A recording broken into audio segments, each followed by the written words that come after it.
Welcome, heathens and witches, to the Horn and Cauldron podcast pubside chat. This is the first time we're doing this, so I didn't have an opening, but that counts. If you're listening to this on YouTube, welcome, thank you. Don't forget to like, comment, share, subscribe, do all that kind of stuff. And we are going to be talking about we're gonna have some fun witchy stories that just recently occurred to us, and we're gonna have a listener question we're gonna kind of do like a mini dive into, and then we're gonna talk a little bit about some shows that we watched during the holiday season that have magic in them. So stay tuned for that stuff. This is gonna be a quick one, so these aren't like full length like they normally are.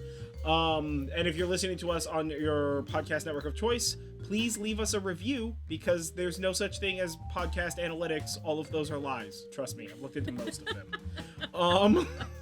So yeah, please leave us a review or whatever. But yeah, either way, I'm John Norgrove. This is Julie Norgrove. Welcome. And we're just gonna get right into it, man. So we had a listener question come up in our Patreon. We have a Patreon if you would like to support us there. Plug, obviously. But we during our top tier Patreon, we do like a monthly hangout, which is pretty rad, where we just like hang out on like Discord video chat, or what did we just do? Facebook video chat? Facebook Messenger for video. Anywhere between like an hour and a half and like literally 3 hours. Yeah. We just hang out and talk about all kinds of stuff. Yeah, like theoretically, I think that I wrote that these are supposed to be like 30 minutes to an hour, these hangouts, but I don't honestly remember, and it doesn't matter because we're just hanging out. Like, I'm not doing a job. I'm like drinking and eating dinner and like hanging out with friends. It just happens to be like, virtual. Yeah. Which is rad. But so we had this question come up. What's the difference between a seance and using a Ouija board? And don't they both somewhat serve the same purpose? Insofar as being used to speak to spirits. And this was asked by our patron. I wanted to say our Patreon, but that doesn't make any sense. Our patron, Miranda. It makes me feel like an Italian Renaissance artist to speak of patrons asking me questions. It feels very fancy. It does feel fancy. It's not. It's not fancy, by the way. But it feels fancy. It certainly, as long as you feel fancy, then we feel fancy. And I am so fancy. I didn't say that. But I am fancy. I'm saying that. Yeah, I'm saying that.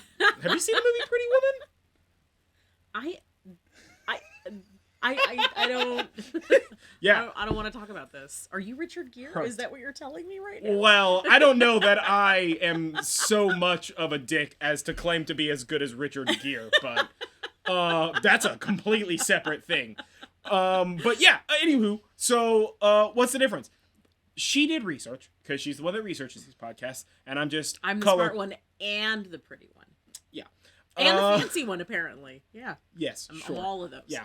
All of those things. we're going to open it, and then we're going to slam it closed. You know what I'm talking about. Yeah, I just have, like, general knowledge about stuff, because, whatever, I read too much or something. So, I mean, the way that I would categorize it, so I'm going to give you my answer, and then you're going to tell me if I'm wrong while you give your answer. Okay. Because I'm pretty certain that I know what I'm talking about here, but, like, we'll see. So it's my understanding that a seance is a ritual and a Ouija board is a tool, and that's the primary difference. Like, yes, both theoretically are like contacting spirits or people in the beyond, or answering questions, or kind of like whatever you want to do with it, because there's like differences in all of those. But like a Ouija board is like it's like a hammer. It's like a screwdriver. Mm-hmm. It's a tool that can be used in seances, but seances are like the greater practice. If seance is building a building, then like a drill or a hammer is a Ouija board. Mm-hmm. If that analogy literally at all makes sense. Because I just made it up in my head as I was saying the analogy, by the way. Actually, that analogy works pretty well. Because a seance is a method, it's a ritual, it's a thing that you're doing, and the Ouija board is a tool. Yeah. So, first of all, a Ouija board is a trademark. So, prior to Ouija, or unbranded Ouija boards, they're just called spirit talking boards. Or spirit boards. I've definitely seen spirit board, not TM, like in the like this, the Spencers, like it's all like you look at it and you're like, oh, look at that Ouija board. Wait a minute. That's not what Ouija boards look like. Yeah. That's got either additional shit or not enough shit. Yeah. So Ouija is a trademarked thing. It's a brand. That's like saying I'm gonna FedEx something, or I'm gonna Xerox something. I've never said I'm gonna FedEx or Xerox something. Or, well, you don't work in a cubicle farm. Or like I'm gonna sit in like a jacuzzi. Yes, I do. So it's different. It is. That's fair. So mine has drinking. So when we're saying Ouija board, really like spirit board and Ouija board are sort of interchangeable. We're not talking about Ouija board TM for the lawyers out there trying to hunt people. That's right. Yeah. Yes. So seances are Ouija is great. Seances are the thing that you're doing, and they're usually held in a dark room because it's thought that you can communicate better with spirits in the dark. But so there's sort of two parts of seances. There's like legitimate seances where you are contacting the other side, and then there are illegitimate. There's like scammer seances stuff, and there's a lot more information out there about the scams than there is about the stuff that's probably real, just because if you can prove a scam is a scam, that's easier. So and that's better to write about. I believe that this seance went well. No proof. Definitely this seance was a lie. Video cameras. You know what I'm saying? So it's also easier to scam people when you're in a dark room too. So seances are usually held in a dark room, and some mediums, that would be the person who's like in the lead of contacting the other side, because most seances are not all of these people who can talk to spirits. It's one person who can communicate with spirits in a very specific way or ways. Yeah, the seancer and the medium. Seancees. Yeah, and then everybody else is just sort of like there. Either as like support or for asking questions or whatever the situation, right? And the medium, so they typically go into a trance, and most of them use at least one tactic to communicate with the other side. And the tactics that they can use to receive messages are like literally like a ghost whispering in their ear, or something along those lines. Tactic makes it sound fake, like off the cuff. If you're like, I got different tactics for talking to the dead, I would be like, gangster, I'm gonna take my money elsewhere, please. Thank you. Tactical mediums. You can also use spirit talking boards like the Ouija board or anything else. Mediums. You can also make your own spirit talking boards. I'll talk about that in a minute. But you can also do spirit writing. That's either where you're just like your hands just move and your eyes are closed and you're like, oh, and you're just writing stuff. Yeah. Or where you're like watching what you're writing, and you're writing in like a good handwriting, like you're writing down what the spirits are telling you. Mm-hmm. Like knocking, like knock 3 times if you're with us. Levitating things, like levitating chairs and tables, was very common in classic scam ones, especially. But that's not to say that like you did that like in legitimate seances that a scam was not there, that things didn't levitate. Like that definitely happened in both.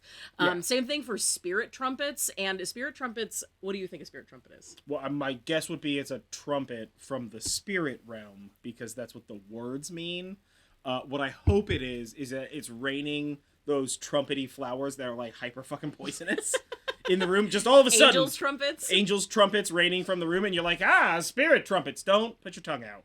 Death. Don't do that. Okay, that's definitely not what a spirit trumpet is. Well, I'm just saying, if I'm going to scam people, way cooler. A spirit trumpet is basically like a large instrument, usually made of brass, that sort of has like a really wide bit at the other side, and then the other side of that is like horn like a horn part. Yeah. And then the other side of that is like called a teeny tiny bit that you put up to your ear, because like you could hear it better because it's coming in through the wide and then it's coming into the shallow. So people actually used like a trumpet of sorts to talk to the spirits. Yeah.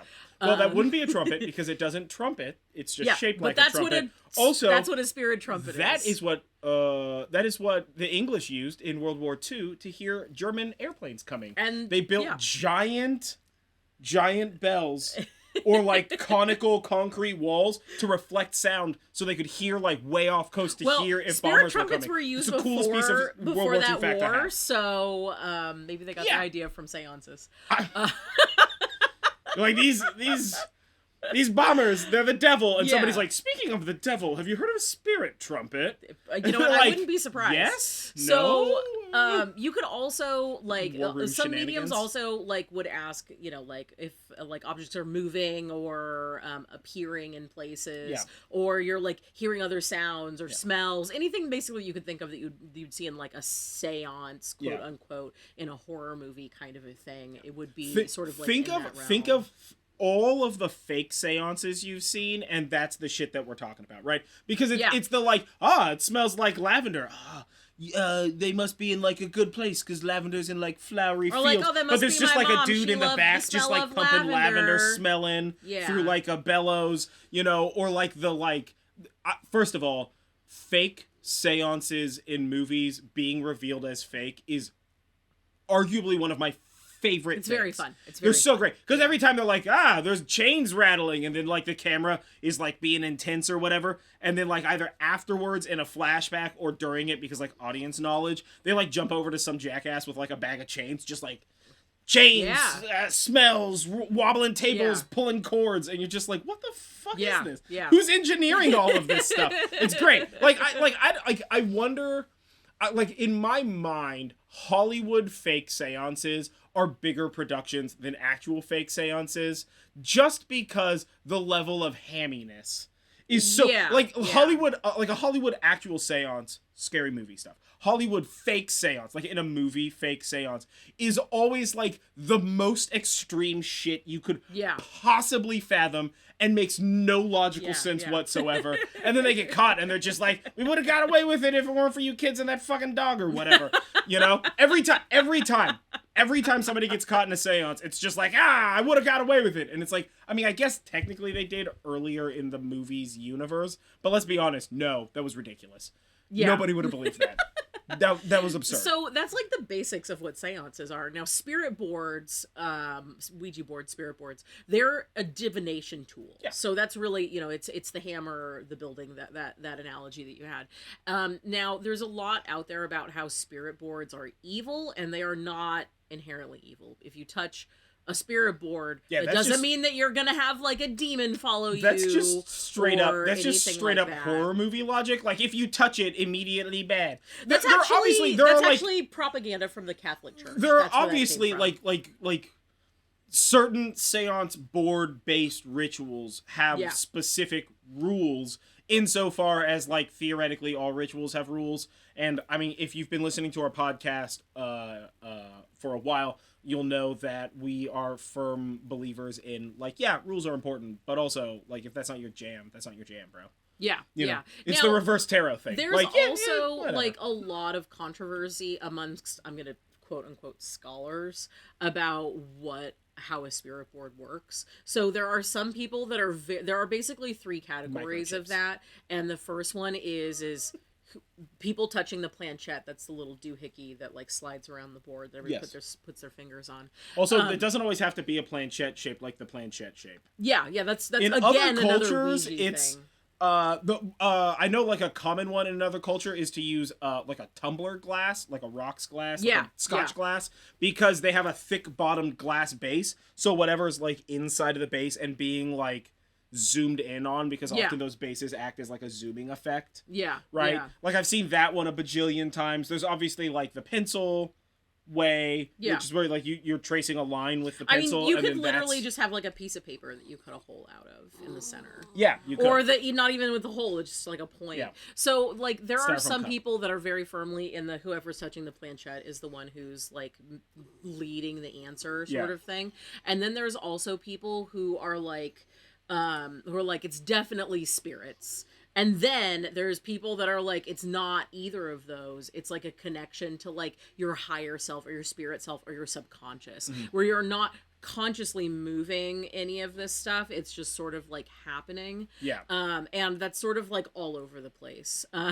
Yeah. And everybody's kind of got like different results there. Now, but like spirit boards have been around for like a super long time, like you were saying, like in other cultures and stuff. So spirit boards go all the way back to 12th century China. And they have been around for like a very long time, obviously. In different iterations. And what they do and don't have on them, right? I mean, like, theoretically, pre everybody reading spirit boards with letters, maybe not so much sense. Yeah. Right? Well, that maybe pictures or something. But or spirit boards were only used by people who were learned. Who were like read, but spirit boards usually have like the letters of the alphabet, the numbers 0 through 9, and the words yes, no, and goodbye. That's pretty standard stuff, probably mostly because of Ouija. But like if you want to do your own spirit board, you can have it say whatever you want it to say. You put colors on there, you make that as complicated. I've seen a ton of handwritten Ouija boards that are just Like, get a piece of paper, do the letters in like a circle or whatever shape you want to do the letters in, right? Ask the question, use whatever your vague planchette thing is, destroy that piece of paper. Yeah. Done. You know, so it doesn't. You don't have to you don't have to buy Ouija TM, but like that's the one that like we generally accept as like what a Ouija board's supposed to look like. Yeah. So Yeah, and both spirit boards as well as seances like exploded in popularity in the mid to late 1800s during the spiritualist movement. Yeah. In America, that movement was, especially on the seance side of things, largely kicked off by Abraham Lincoln's wife, Mary Todd Lincoln. She was a huge proponent of... Moore? No, Mary Todd Lincoln. Every time Mary in 3 names, Mary Tyler Moore in my head immediately. Yeah. And she used to hold seances regularly. In fact, there are a number of people throughout history who have used seances regularly to inform them of their art, of like just information, as well as even like policy. Like there was a famous Canadian minister whose name I don't remember, who used the Ouija board to communicate with a variety of spirits, including Pelicus, an ancient Roman philosopher. Yeah. And he used seances as a tool to help inform his policy.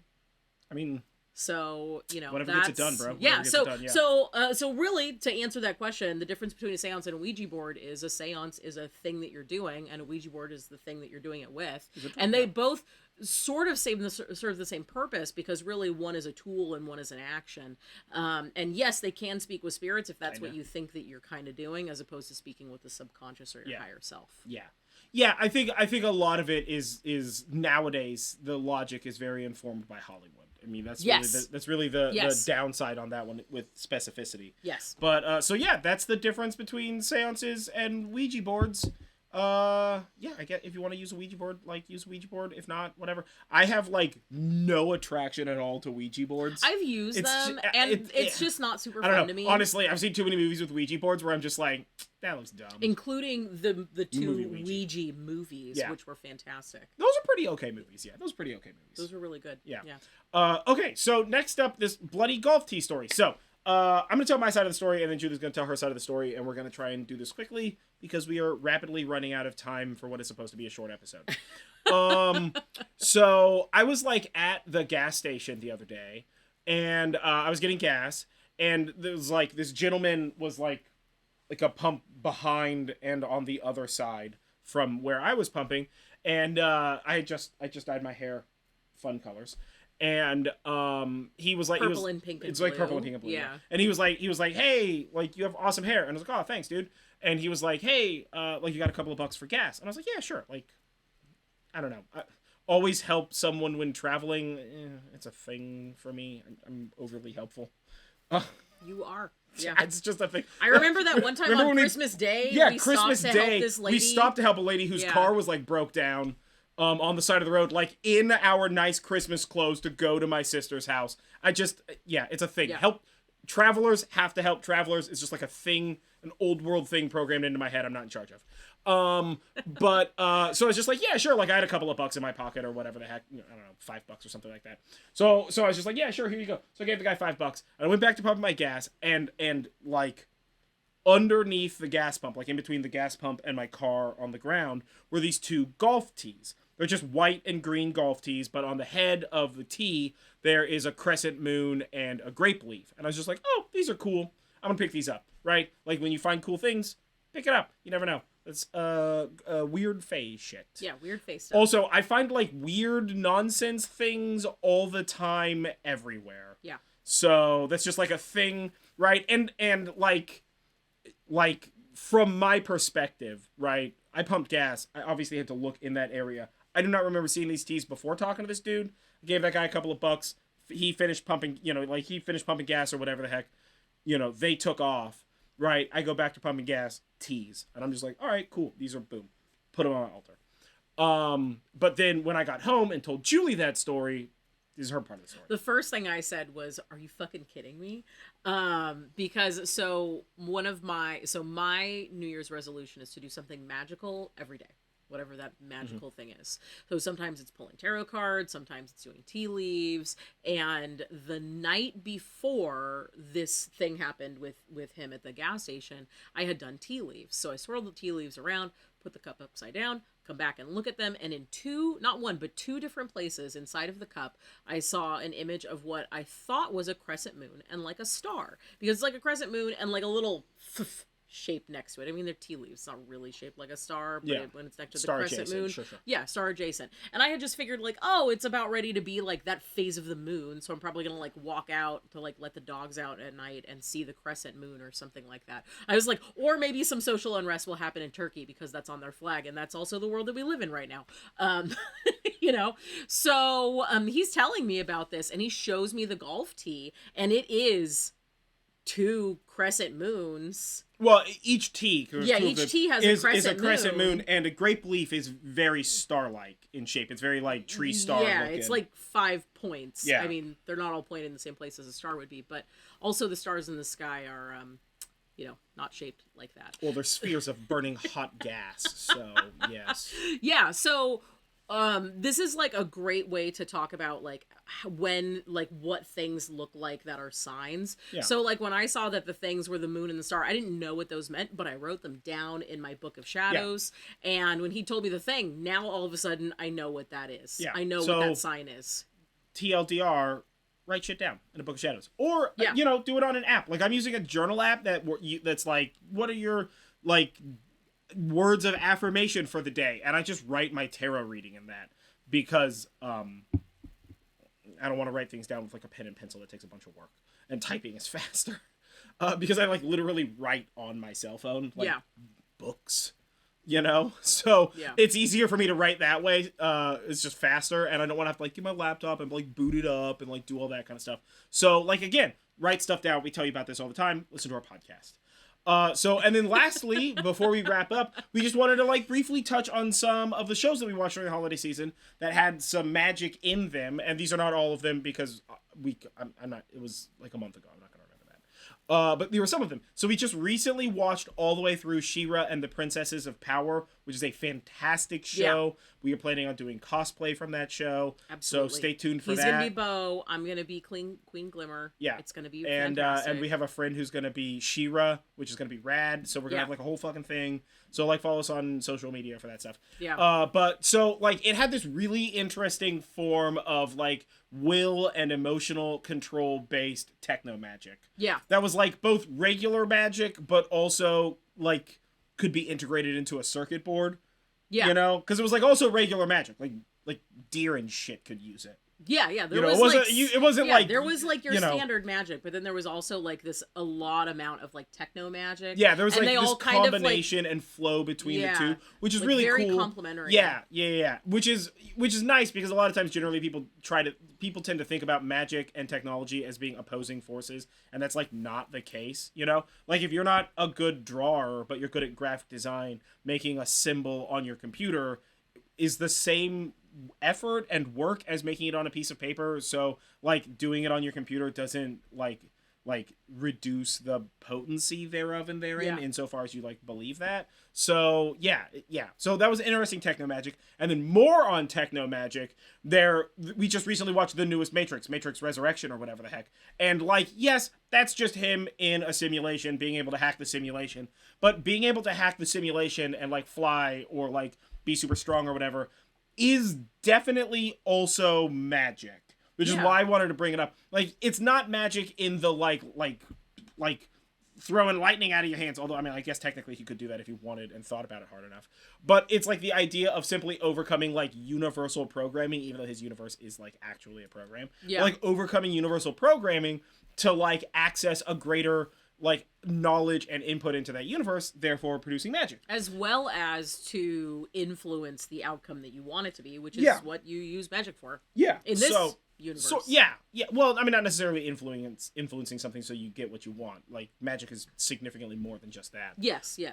That's a small and vaguely selfish portion of magic, but it is a portion of magic that like you see Neo and Trinity and Morpheus and all of them like using.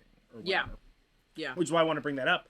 And then the last magic that I wanted to bring up is Jingle Jangle, Yeah. which is choking over here, which is like one of my favorite Christmas movies of all time. Do you want water instead of wine? Wine is water, but that doesn't taste bad.